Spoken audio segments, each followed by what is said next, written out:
Good day everyone, we are Group 1 and today we will present our topic under Chapter 7, Communication for Various Purposes. Our focus is public speaking, an important communication skills used to share ideas, influence people, and connect with audience in many real-life situations. Hello everyone, my name is Jonathan Dean Fabila and I will discuss the definition, importance, and preparation of public speaking.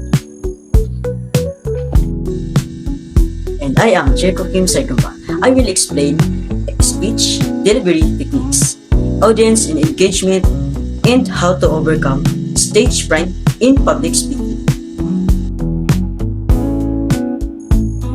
Public speaking is an act of delivering a message or speech to group of people.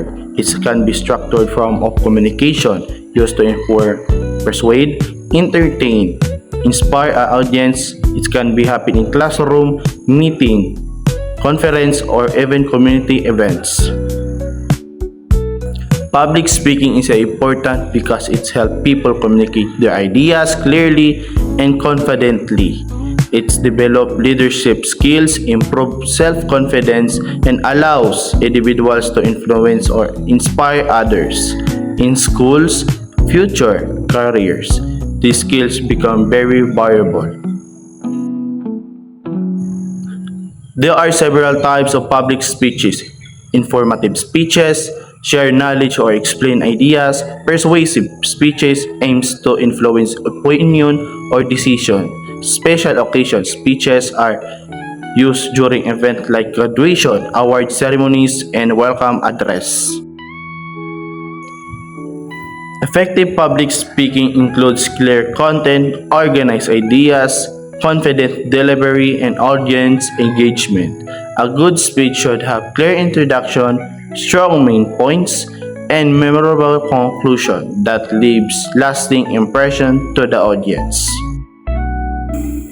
Preparing a speech involves choosing a clear topic, researching reliable information, organizing ideas into introduction, body, and conclusion, and practicing a speech several times. Preparation helps speakers feel more confident and deliver their message effectively.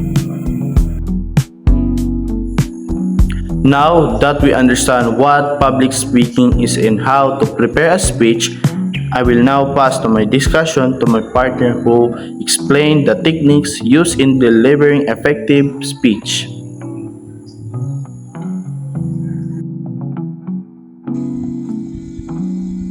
In public speaking, voice projection and tone are very important. A speaker should speak clearly, loudly enough for everyone to hear and vary their tone to keep the audience interested. Our confident voice help the message sound stronger and more convincing. Body language plays a big role in communication, maintaining eye contact, standing with a good posture, and using natural gestures can help emphasize important points. Positive body language makes the speaker appear more confident and trustworthy. Engaging the audience helps make a speech more interesting. Speaker can ask questions, share example, or tell a short story relate to the topic. This helps the audience stay focused and make a message easier to understand. Stage fright is a common experience for many speakers. To overcome it, speakers should practice regularly. Take a deep breath, focus on delivering their message rather than worry about mistakes. Confident growth through preparation and experience. Some common mistakes include reading directly from slide, speaking too quickly, avoiding eye contact, or not preparing enough. Avoiding this mistake can improve the quality of a speech and make the presentation more effective. At this point, We will show a short video demonstrating an example of effective public speaking. Please observe the speaker voice, body language, and interaction with the audience. An English language teacher who has just started his teaching journey. Today, he will exhibit his excellent communication and public speaking skills. Please welcome him. He's here already. Okay. And then, Tawiani, your topic is, are we too dependent on technology? The stage is yours. Hello everyone. I can see everyone is using some part of the technology. Phones, camera. I think they're part of the technology. But have you ever wondered this tiny question? How many times are we using this in a day? And do you think it might have a big impact on our life? Good day to honorable judges and respected audience. Today I've got a very fascinating topic. Are we too dependent on the technology?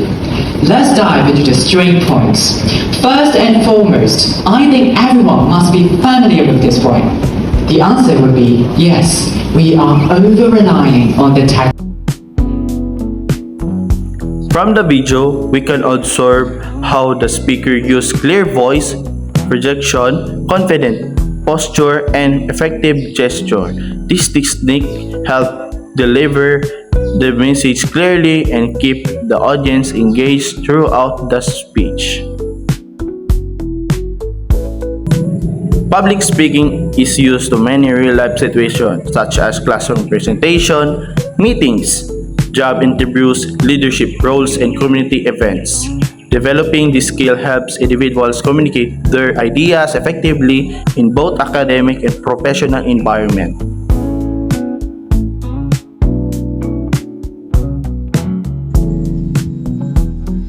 Public speaking.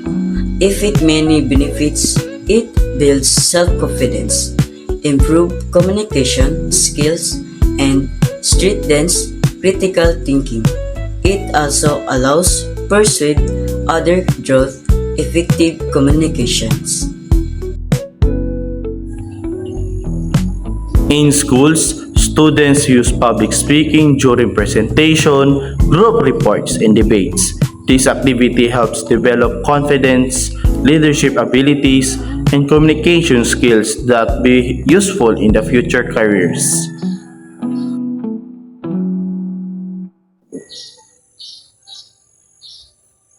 To summarize, effective public speaking requires preparation, clear organization, confident delivery, and audience engagement. With regular practice and experience, anyone can improve their public speaking skills. In conclusion, public speaking is an important communication skills that help individuals express ideas, influence others, and build confidence. Developing these skills can lead to success in both academic and professional life. Thank you for listening.